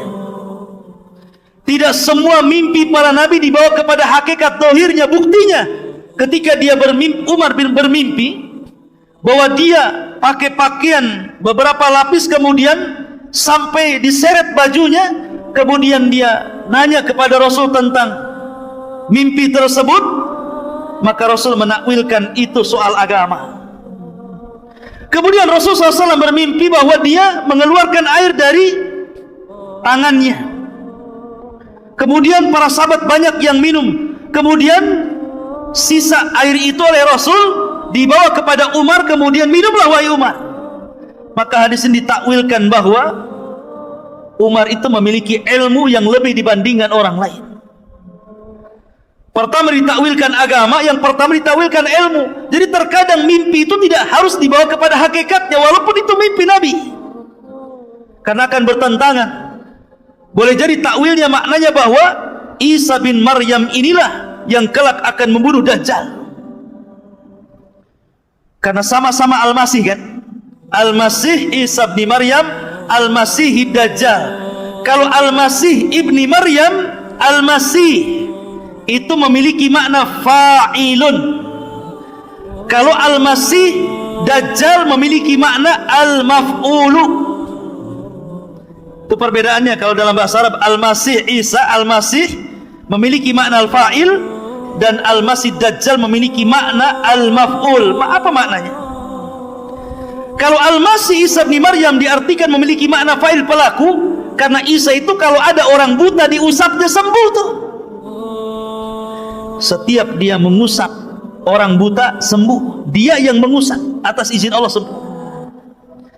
Tetapi Dajjal itu Al-Masih memiliki makna al-maf'ul, yang dihapus, karena matanya dihapus oleh Allah Azza wa Jalla sehingga buta sebelah.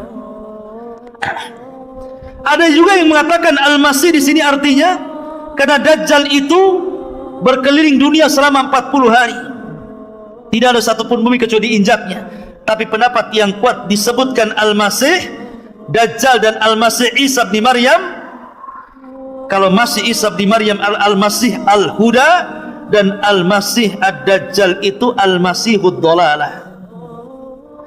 Ma'asyiral muslimin yang dimuliakan Allah Azza wa Jalla. Lalu bagaimana caranya kita, sebelum saya bercerita tentang masalah Isa bin Maryam, bagaimana cara membunuh Dajjal? Ada beberapa hal yang ingin saya sampaikan kepada antum terkait dengan bagaimana caranya kita ini terhindar dari fitnah Dajjal. Pertama, tadi saya sudah sebutkan, perbanyak menyebut Dajjal di mimbar-mimbar. Jangan bosan hadir di kajian tentang akhir zaman. Ya, kajian akhir zaman seperti bercerita tentang Dajjal, tapi tentu sesuai dengan hadis dan Al-Quran dan pemahaman para ulama yang sahih, bukan dengan prediksi, karena ini perkara gaib ya. Sibukan dengan nggak apa-apa ngaji di akhir zaman. Banyak ustaz-ustaz kita yang lurus akidahnya menceritakan tentang akhir zaman. Pelajari tentang Dajjal, pelajari tentang turunnya Isa, pelajari tentang Ya'juj dan Ma'juj gitu. Karena selama masih ada yang menyebutkan Dajjal di mimbar-mimbar, maka Dajjal tidak mungkin keluar. Dan jangan bermimpi hidup ketika Dajjal muncul, ikhwan. Jangan bermimpi, jangan bercita-cita ingin hidup ketika Dajjal keluar. Biar saya hidup dengan Imam Mahdi, saya akan lawan Dajjal. Nanti ketemu Dajjal kelepek-kelepek kan, jadi pengikutnya paling depan lagi. Yang kedua, perbanyak isti'adzah. Makanya Imam Ibnu Hazm rahimahullah ta'ala dalam kitabnya Al-Muhalla sampai mengatakan termasuk rukun daripada rukun-rukun salat membaca 4 perlindungan sebelum salam. Berlindung dari fitnah jahannam, berlindung dari fitnah kubur, berlindung dari fitnah buruknya kehidupan dan kematian, berlindung dari fitnah Dajjal. Kata Imam Ibnu Hazm, membaca 4 perlindungan ini rukun dari rukun-rukun salat. Kalau tidak dibaca tidak sah salatnya. Tapi ini pendapat dohiri, pendapat Ibnu Hazm, pendapat yang benar, tidak sampai rukun, hanya sunnah saja. Ya kan? Mustahab. Kalaupun tidak dibaca sah salatnya.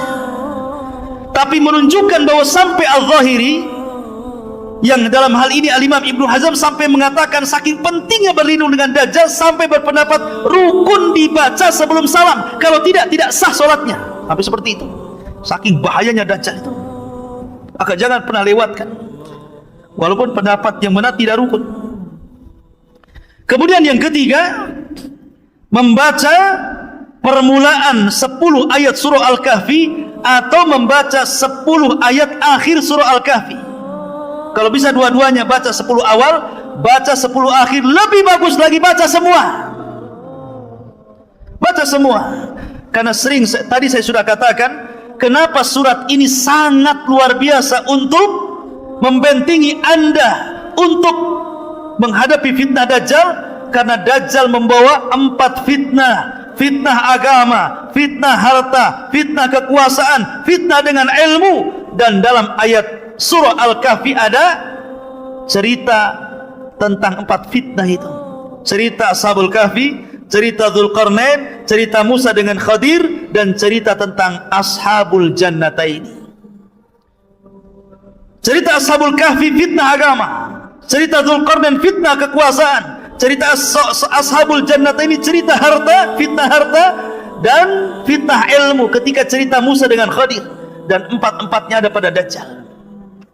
Maka kalau hari Jumat baca surah Al-Kahfi. Kemudian perkuat iman dan ilmu. Sering hadir di majelis ilmu, sering datang di kajian. Bukan hanya bab Dajjal saja. Kalau bab Dajjal muncul antum, giliran bab yang lain malas. Kenapa malas? Bukan bab Dajjal katanya. Ya. Kok semangat? Iya, karena temanya bagus, tema akhir zaman. Kalau tema awal waktu kayaknya enggak. Ini akhir zaman, menarik katanya. Kalau nggak menarik nggak mau datang. Seolah-olah iman itu kalau bicara tentang akhir zaman itu baru naik kan gitu. Tidak. Iman itu dibentuk dari pondasi. Belajar dari akidah dari dasar dulu. Jangan main loncat. Ya kan? Dajjal ini kan bagian daripada satu di antara bab-bab akidah. Lihatlah Syarhus Sunnah karya Imam Barbahari, lihat Ushulus Sunnah karya Imam Ahmad, lihat Ushulus Sunnah lil Humaidi, Ushulus Sunnah miliknya Ibnu Zamanin, As-Sunnah li Al-Lalikai. Paling bab Dajjal itu bagian daripada satu fakrah dari akidah Ahlussunnah wal Jamaah. Satu poin dari sekian banyak poin yang harus dipelajari dari akidah-akidah Ahlussunnah wal Jamaah. Bagaimana mungkin mempelajari satu poin Anda akan kuat akidahnya, sementara akidah Ahlussunnah itu banyak. Makanya belajar, ya. Mulai dari kecil sampai besar, ambil taksilnya, ya. Ma'asyiral muslimin. Kemudian juga kalau memang antum bisa hidup di Mekah, tinggal di Mekah. Kalau bisa hidup di Madinah, tinggal di Madinah. Kalau bisa, ya. Ustadz, kalau di Serambinya gimana Ustadz? Apa selamat? Wah, kalau di Serambi ya tetap kenalan. Ya. Di mana Serambi Mekah itu? Di Aceh. Aceh, masuk Dajjal ke Aceh. Ya. Karena baru Serambinya ya. Jadi kemudian juga tinggalkan maksiat dan perbuatan dosa. Lah dari sini ikhwatu fiddin, karena Dajjal ini salah satu tanda dari tanda-tanda kiamat besar. Dan kalau kita cerita kiamat, maka kiamat itu dimutlakan kepada 3 perkara: kematian, kemudian hancurnya alam semesta, dan kebangkitan. Kalau disebut kiamat, maka itu terdapat kepada 3 perkara ini. Jangan hanya takut kepada kiamat yang kedua, masih sibuk cerita tentang kiamat yang kedua. Sebentar lagi Imam Mahdi keluar, sebentar lagi Dajjal akan keluar, kita siap-siap. Dia lupa di sana ada kiamat. Sebelum kiamat itu namanya kiamat kematian. Karena kalau diitlakan kalimat kiamat ada 3. Satu, kiamat kematian setiap manusia. Idza mata ahadukum qamat kiamatuhu. Kalau meninggal salah seorang di antara kalian, tegak kiamatnya. Ini harus persiapan. Bagaimana caranya? Al-kayyisu man dana nafsa wa amila lima ba'dal maut. Orang yang cerdas menghadapi kematian itu orang yang selalu introspeksi dan mempersiapkan bekal untuk kematian. Yang kedua, kiamat hancurnya alam semesta. Makanya dalam Al-Quran ada namanya suratul kiamah. Itu juga dimutlakkan kepada kiamat. Ini pun harus kita siap-siap, karena Al-Quran menyebutkan kiamat telah dekat. Tapi dekatnya seberapa, wallahu alam. Jangan memprediksi dengan sekian tahun. Yang jelas sudah dekat. Kapan? Wallahu alam. Kemudian ada kiamat yang lebih besar, namanya kiamat kebangkitan. Ini kiamat harus dihadapi betul-betul, karena kita akan menghadapi perjalanan yang sangat melelahkan, sangat panjang, penuh dengan lika-liku, sampai Abu Hurairah menangis dan mengatakan, bagaimana aku akan mampu melakukan perjalanan itu kalau bekalku sedikit, sementara jalanku sangat panjang. Itu harusnya, ya. Ma'asyiral muslimin yang dimuliakan Allah Azza wa Jalla. Baik, kembali ke awal, bahwa setelah Dajjal merusak ke sana kemari dan pasukan Imam Mahdi tidak sanggup mencegah pasukan Dajjal, akhirnya Imam Mahdi pun terpaksa bersembunyi di Bukit Tur. Di Bukit Tur bersembunyi karena mereka tidak sanggup melawan Dajjal, karena Dajjal tidak bisa dilawan. Makanya Umar bin Khattab ketika hendak membunuh Ibnu Sayyad yang disangka Dajjal, apa kata Rasulullah? Ketika Umar mengatakan, ya Rasul, da'ni adrib unuka, Rasul, biarkan ku penggal tu lehernya si Ibnu Sayyad itu, katanya. Kata Rasul, jangan. In yakunhu fala tastati biqatli. Kalau memang dia betul-betul Dajjal, kau tidak akan bisa membunuhnya. Fa illam yakunhu fala hajata biqatli. Kalau dia bukan Dajjal, ngapain kau bunuh, katanya Rasul. Artinya bahwa kalau memang itu Dajjal, kata Rasul, tidak ada yang bisa membunuh kecuali Nabi Isa. Makanya karena ini sudah disabdakan Rasul dan sudah hafal kaum muslimin, makanya mereka pun tidak lanjut untuk melawan Dajjal, walaupun sebelumnya sudah mengalami peperangan yang melelahkan, mengalami kemenangan yang luar biasa, menghadapi pasukan kuat, pasukan besar, pasukan yang mayoritas di akhir zaman. Karena kaum muslimin akan minoritas, yang mayoritas itu orang-orang Nasrani nanti, ya. Tetapi ketika menghadapi Dajjal mereka tidak sanggup, makanya sembunyi di Bukit Tur. Sampai kepala kerbau itu lebih baik dibandingkan dinar. Karena punya uang buat apa? Dapat harta ghanimah, harta rampasan perang, emas di mana-mana, tapi yang jual makanan nggak ada, buat apa? Makanya dikatakan kepala kerbau lebih baik dibandingkan dinar. Mereka terkepung di situ. Sampai akhirnya kalau mereka tetap bertahan di situ, mereka akan mati kelaparan. Maka mereka bertekad, sudahlah, daripada kita dalam kondisi seperti ini tersiksa, nyerang tidak, nyerah pun tidak, sudah, kita harus hidup senang atau mati syahid. Maka Imam Mahdi setuju. Pasukan disiapkan. Di malam itu mereka istirahat dengan total, dengan nyenyak. Kemudian datang sepertiga malam mereka bangun. Ketika datang di waktu subuh, mereka pun melantunkan azan. Tiba-tiba Isa bin Maryam turun. Isa bin Maryam turun. Turun ke mana? Turun ke bumi. Ada yang mengatakan, ikhwatu fiddin, kenapa Isa bin Maryam ini turun? Satu alasannya, Isa bin Maryam, hikmah turunnya Isa bin Maryam ke bumi itu, pertama untuk membantah orang Yahudi yang mengatakan bahwa mereka sudah membunuh Isa. Apa kata orang Yahudi? Wa qauluhum inna qatalnal masih ibna Maryam Rasulullah. Maka Allah katakan, wa ma qataluhu wa ma sallabuhu walakin syubbiha lahu, sampai kepada ayat wa ma qataluhu yakina bal rafa'ahu Allahu ila sama. Orang Yahudi mengatakan kami sudah membunuh Isa bin Maryam, Rasulullah. Maka Allah mengatakan mereka tidak membunuhnya. Mereka tidak menyalib di tiang saliban. Bahkan Isa diserupakan sampai kepada ayat, dan mereka tidak yakin membunuhnya. Bahkan Allah angkat Isa sampai ke langit. Ketika dia turun, dia hendak membantah keyakinan orang Yahudi bahwa dia belum dibunuh Yahudi. Enak saja main dibunuh. Saya enggak, masih hidup.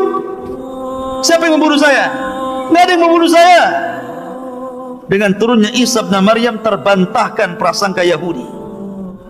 Yang kedua, turunnya Isa bin Maryam untuk menjelaskan kedustaan orang-orang Nasrani yang mengatakan dia anak Tuhan, yang mengatakan dia satu di antara tiga Tuhan, yang mengatakan dia adalah Tuhan itu sendiri.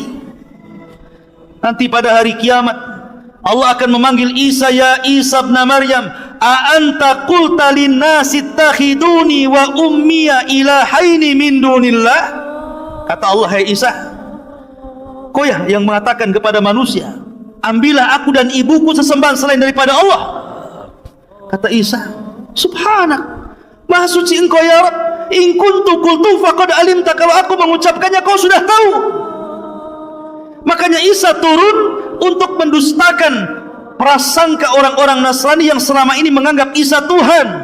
Maka dia datang sebagai Rasulullah, utusan Allah, tapi bukan untuk menyebarkan risalahnya. Dia punya tugas membunuh Dajjal, membunuh babi, mematahkan salib, kemudian menegakkan hukum keadilan. Dan dia ikut untuk mendakwahkan syiar Islam, mengajak orang Nasrani masuk ke dalam Islam. Itu tugasnya ya.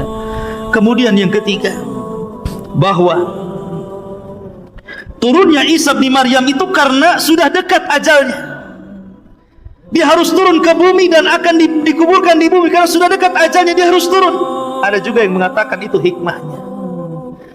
Ada juga yang mengatakan bahwa dia berdoa kepada Allah ketika dia dalam mimpinya melihat sifat Rasulullah dan umatnya, maka dia kemudian minta ditangguhkan usianya kepada Allah, dan Allah kabulkan. Sampai akhirnya dia pun dipanjangkan usianya sampai 500 tahun lebih.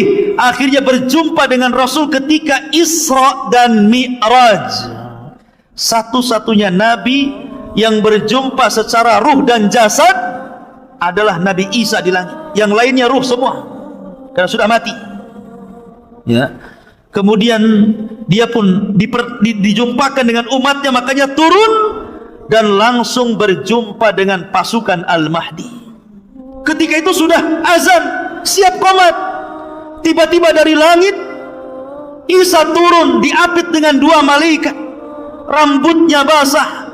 Kalau dia kemudian menenggak seperti ini, maka akan airnya itu seolah-olah air itu seperti permata, seperti jamrud ya, bercahaya.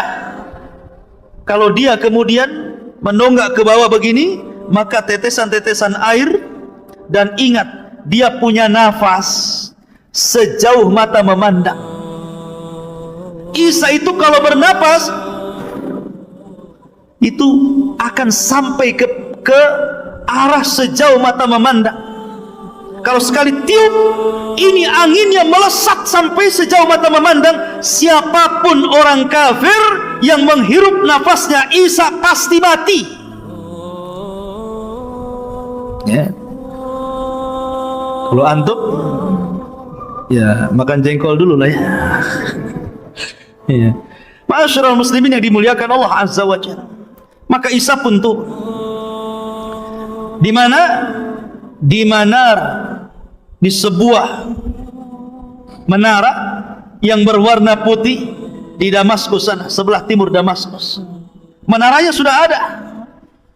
Sampai sekarang sudah ada menara itu, persis seperti yang diwahyukan Rasul sallallahu alaihi wasallam. Yang diwahyukan Allah kepada Rasul sallallahu alaihi wasallam, yang disampaikan kepada kita. Menara itu ada hari ini. Anda tengok aja di Google. Ya. Ma'asyiral muslimin, lah ketika Isa bin Maryam turun, kemudian langsung menemui kaum muslimin yang sedang sholat, yang akan sholat subuh. Isa bin Maryam mengatakan kepada Imam Mahdi mengatakan kepada Isa karena langsung kenal. Kenapa Imam Mahdi langsung kenal dia Isa? Karena sudah mendengar hadis-hadis tentang siapa Isa bin Maryam dan ciri-cirinya. Makanya dia mengatakan, taqaddam ya Ruhallah, silahkan maju, kau jadi imam. Tapi Isa mengatakan tidak, likulli qaumin umara, setiap kaum itu ada pemimpinnya, kau saja yang jadi imam. Kenapa alasannya Isa menolak? Isa malah kemudian menjadi makmum dan Imam Mahdi menjadi imam. Bukan berarti Imam Mahdi lebih mulia dibandingkan Isa. Tidak, Isa jauh lebih mulia dibandingkan Imam Mahdi. Dia seorang Rasul, dia seorang Nabi. Dia Nabi yang paling masyhur dari Nabi-Nabi yang akhir dari Nabi-Nabi Bani Israel. Ya. Tapi kenapa dia kemudian tidak mau jadi imam dan jadi makmum? Pertama, karena tidak diturunkan Al-Quran kepada Isa. Isa itu diturunkan Injil. Tidak mungkin imam pakai Injil, pakai Quran lah, ya kan? Ya. Yang kedua, Isa bin Maryam, kenapa dia tidak mau menjadi imam? Karena tadi takrimatullah ala hadhil ummah, untuk memuliakan umat ini, biar dia di belakang dan Imam Mahdi jadi imam. Setelah kemudian sholat subuh, semua pasukan berbaris. Ketika pasukan berbaris itulah maka Isa bin Maryam mengusap seluruh wajah-wajah tentara-tentara Al-Mahdi yang khulas, yang terakhir. Sisa itulah tentara-tentara yang ada, yang lainnya gugur. Demi Allah ikhwan, tidak ada manusia yang paling bahagia ketika itu kecuali orang-orang yang diusap wajahnya oleh Isa bin Maryam. Kenapa? Karena Isa menyebutkan derajat dan tingkatan mereka di sorga. Isa tidak mengatakan kau akan masuk sorga, tapi Isa menyebutkan tingkatannya di sorga. Kamu tingkatan sekian, sekian, sekian. Dan Allah siapkan khusus untuk para mujahidin fisabilillah 100 tingkatan di sorga. Dan jumlah tingkatan di sorga, kata Syekhul Islam Ibnu Taimiyah, sebanyak dan sejumlah ayat dalam Al-Quran, 6.400 kurang lebih sekian tingkatan. Dan para mujahidin dikhususkan 100 tingkatan. Maka Isa menyebutkan tingkatan-tingkatan kalian di sorga. Maka berbahagialah orang-orang yang diusap Isa bin Maryam. Ketika itu Isa naik ke mimbar kemudian berceramah. Aku berikan kalian 3 pilihan. 1, kalian tidak perlu berperang, kalian tunggu saja di sini. Saya akan berdoa kepada Allah Subhanahu wa taala agar Allah membangkitkan pasukan yang bukan kalian. Biar pasukan itulah yang akan menghancurkan Dajjal dan bala tentaranya. 2, kalian tidak perlu berperang. Biar aku berdoa kepada Allah agar Allah mengirimkan bencana yang sangat dahsyat, sehingga dengan bencana itu meluluhlantakkan Dajjal dan membunuh Dajjal dan para pengikutnya. 3, atau pilihan yang ketiga, kita perang, saya pimpin kalian, saya pimpin kalian dan saya jamin menang.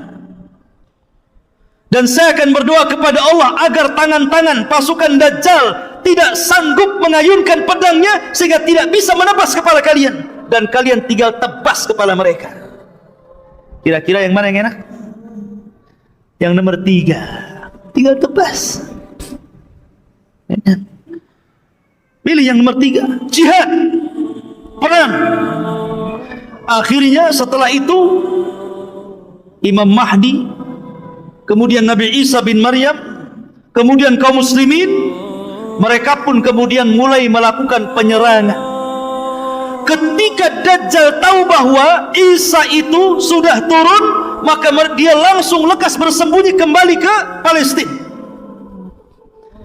Tetapi memang usianya sudah dibatasi, hanya 40 hari. Begitulah sabda Nabi SAW. Maka akhirnya kemudian dia pun dikejar Isa bin Maryam, ke timur, ke barat, ke selatan, ke utara, sampai akhirnya tidak ada lagi tempat kecuali di Babil Lud. Dia bersembunyi di Babil Lud. Maka Isa bin Maryam memegang tonggatnya, memegang tombaknya, Kemudian Dajjal melihat Isa seperti garam yang meleleh tersiram air, ketakutan.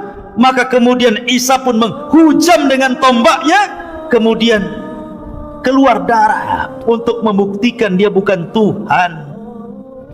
Akhirnya dia mati di atas tombaknya Isa bin Maryam dengan jeritan yang membuat orang-orang Yahudi dan pasukan Dajjal ketakutan. Dan situlah kaum muslimin akhirnya berhasil menyerang orang-orang Yahudi, tentara-tentara Dajjal. Akhirnya mereka tunggang langgang lari, ada yang sembunyi di batu, ada yang sembunyi di pohon, ada yang sembunyi di gua. Tapi Allah buat bicara seluruh makhluk yang ada di permukaan bumi. Sembunyi di batu, batu ngomong, "Hei muslim, di belakang no kafir, cepat bunuh sebelum lari." Tiba-tiba yang sembunyi di balik pohon kata pohon, "Hei muslim, ta'al, ini lo di atas, tengok tuh orang kafir di atas tuh, panas saja." Pokoknya sembunyi di mana saja, semua bisa bicara, kecuali satu pohon, kata Rasulullah. Pohon itu bisu, tidak mau bicara, malah ikut melindungi orang Yahudi. Namanya pohon Gorkot, yang konon katanya orang Israel sudah menanam pohon Gorkot ini dan sudah tinggi. Sayangnya tahun berapa saya lupa, pernah kebakaran tuh hutannya, karena dikirim layang-layang oleh orang Palestina yang taruh apa namanya, taruh api. Jadi tidak pakai bom, ngirim layang-layang, kasih api, layangnya terbang masuk hutan, kebakaran sampai ke Kalimantan. nggak ada kaitan Israel sana Kalimantan sini ya. Ma'asyiral muslimin yang dimuliakan Allah Azza wa Jalla, artinya bahwa hal ini sudah diberitahu oleh Rasulullah. Berarti orang Islam tahu kalau seandainya orang Yahudi itu berada di pohon Gorkot, sehingga mereka bisa mengejar karena sudah ada beritanya kan. Kalau seandainya tidak ada beritanya, dia bersembunyi di pohon Gorkot, tentu kita susah untuk mencarinya. Tapi sudah ada wahyu dari Rasulullah SAW, mereka bersembunyi di pohon Gorkot, tinggal cari saja di pohon Gorkot kan. Akhirnya ketika itu banyak yang terbunuh dan tertawan. Yang tertawan ini cuma dua pilihan, masuk Islam atau mati. Cuma dua, Islam, mati. Kalau di zaman Rasul tiga, masuk Islam atau bayar upeti. Tetap kamu kafir gak apa-apa, tapi bayar upeti. Hatta yu'tul jizyata an yadi wa hum saghirun. Tetap bayar upeti, tapi kamu harus merendah kepada kaum muslimin. Kemudian yang ketiga, kalau melawan, bunuh. Tapi ketika itu pilihannya cuma dua, masuk Islam atau mati. Dan Allah katakan, wa im min ahlil kitab illa la yu'minanna bihi qabla mautihi. Dan sebagian besar ahli kitab akan masuk ke agama Muhammad sebelum wafatnya Isa bin Maryam.